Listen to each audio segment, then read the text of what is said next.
올해로 나는 78입니다. 허허, 벌써 이렇게 됐네요. 그런데 내게는 50년 동안 누구에게도 입 밖으로 꺼내지 않은 비밀이 하나 있습니다. 오늘 이 자리에서 그 비밀을 드디어 열어보려 합니다. 작은 방, 오래된 나무 서랍 맨 아래. 손이 잘 닿지 않는 구석에 손바닥만 한 하얀 상자가 하나 들어 있었어요. 뚜껑 안쪽에는 절대 열어보지 말 것. 이라는 문장이 내가 쓴 글씨로 적혀 있습니다. 젊었을 때 쓴 글씨라 지금 내 손으로는 도저히 따라 쓸 수 없는 단단하면서도 묘하게 떨리는 필체입니다. 손이 자꾸 떨려요. 지금 이 상자를 열면 내 인생에서 단 한 번도 꺼내지 않았던 기억이 다시 생생하게 살아날 테니까요. 이제는 나 자신을 용서해야 할 때가 된 것 같아서요. 이 이야기가 혹시 당신 마음 어딘가에 숨겨둔 비밀과 닿는다면 부디 끝까지 함께 들어주셨으면 좋겠습니다. 그리고 이런 시니어 이야기를 계속 나눌 수 있도록 구독과 좋아요는 제가 다음 이야기를 준비하는데 정말 큰 힘이 됩니다. 감사합니다. 나는 조용히 상자의 뚜껑을 열었습니다. 그 안에는 누렇게 바랜 편지들이 고이 접힌 채 나를 기다리고 있었습니다. 사람들은 나를 늘 이렇게 불렀습니다. 참 평범한 어머니, 남편 월급에 내 반찬 장사에 두 아이 키우고 명절마다 전 부치느라 허리 한번 제대로 못 펴고 그렇게 살아온 사람. 마을 사람들도 동네 교회 사람들도 심지어 내 자식들마저도 나를 그렇게만 기억합니다. 엄마는 그냥 우리 위해 희생만 하다가 늙은 사람. 그 말이 틀린 건 아닙니다. 하지만 그게 전부는 아닙니다. 나는 누군가의 어머니이기 전에 한 사람이었고, 한 여성이었고, 그리고 한 아이의 엄마였습니다. 단 한 번도 입 밖으로 꺼내지 못한 아이.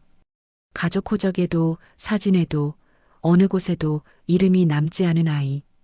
오늘 내가 열어본 이 상자 안에는 그 아이에게 쓴 편지들이 들어 있습니다. 내 딸.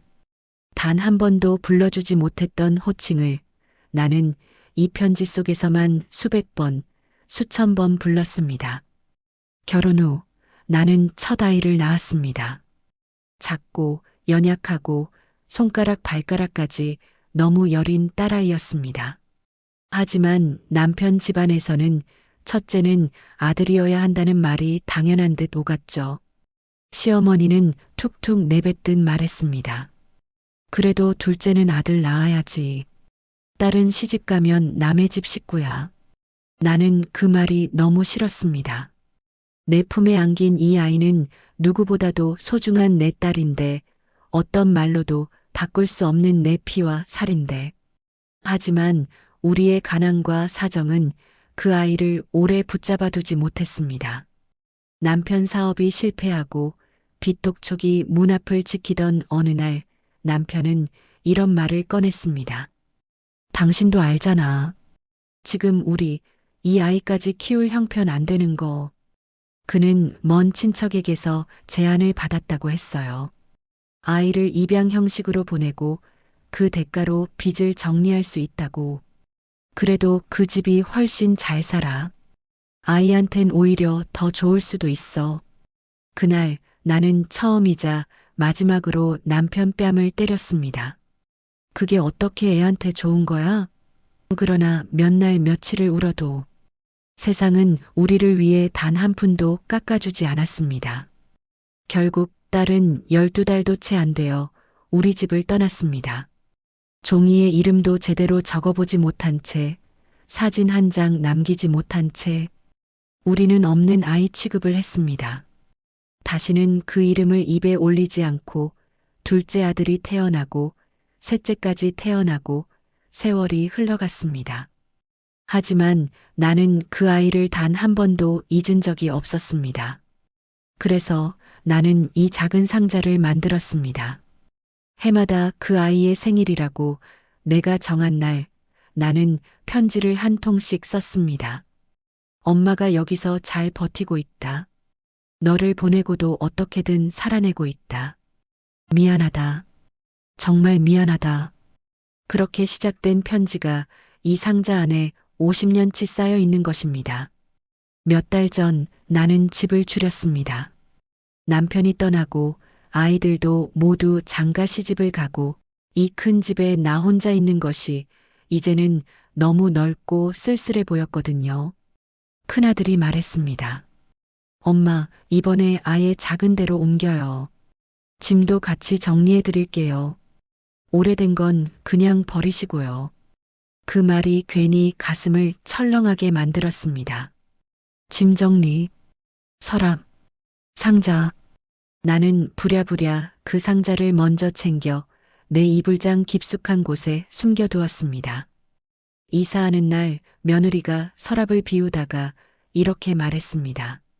어머니, 이건 뭐예요? 되게 오래된 상자인데요? 나는 반사적으로 손을 뻗어 상자를 빼앗듯이 들었습니다. 그건 그냥 오래된 편지들이야. 쓸데없는 거니까 내가 알아서 할게. 며느리는 고개를 갸웃했지만 더 묻지는 않았습니다.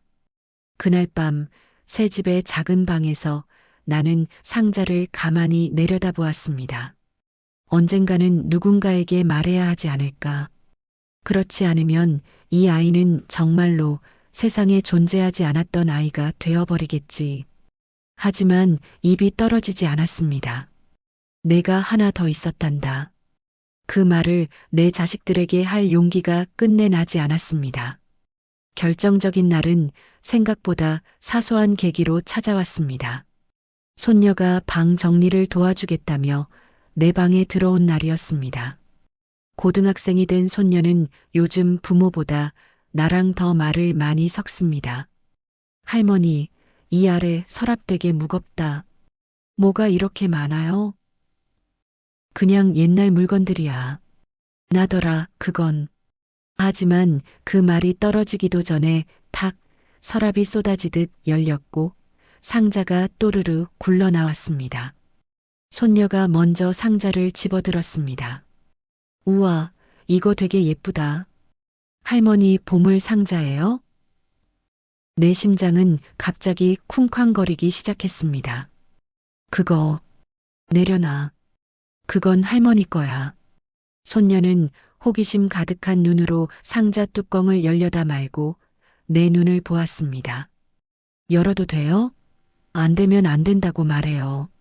나는 한참 동안 대답하지 못했습니다. 그동안 이 상자를 숨기느라 썼던 에너지, 늙어가는 몸으로 끌어안고 있었던 죄책감, 이제 와서 말한다고 달라질 것 없는 현실, 그리고 이 사실을 알고 나도 나를 떠나지 않을 것 같은 손녀의 얼굴. 마침내 나는 아주 작게 떨리는 목소리로 말했습니다. 할머니랑 같이 열어볼래? 손녀는 미소 지으며 내 옆에 앉았습니다. 우리는 서로의 손이 닿을 만큼 가까이 앉아 상자의 뚜껑을 함께 열었습니다. 상자 안에는 다른 사람 이름이 적힌 편지들이 가지런히 정리되어 있었습니다. 내게, 내 딸에게, 엄마가. 손녀는 조심스럽게 한 통을 꺼내 읽기 시작했습니다. 내 딸아, 엄마는 오늘도 너에게 밥을 못 해줬다.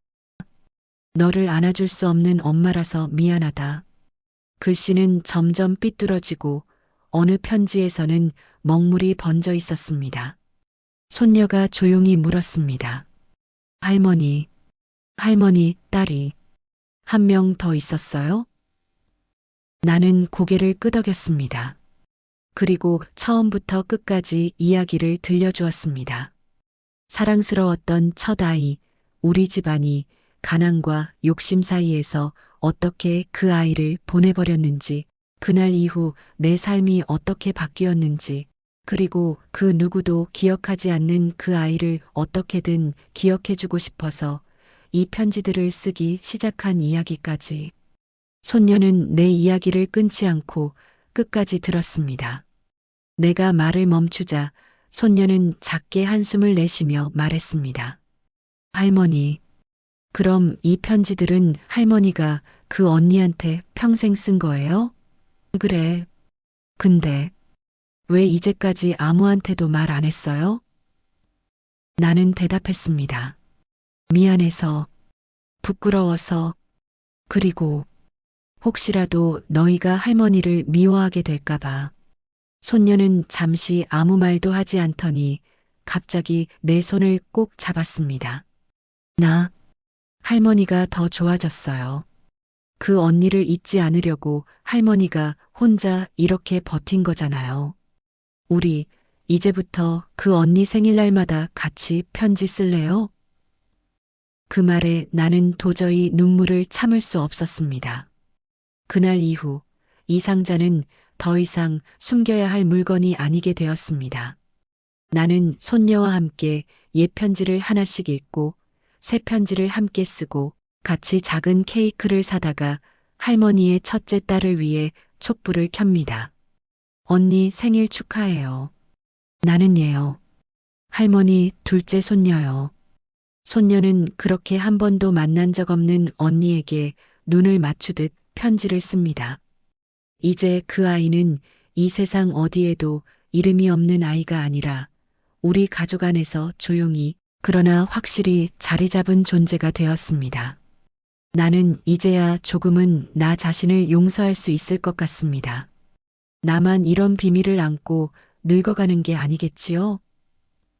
지금 이 영상을 보고 계신 분들 중에도 어쩌면 말하지 못한 비밀을 가슴 한구석에 품고 살아오신 분들이 계실지도 모릅니다.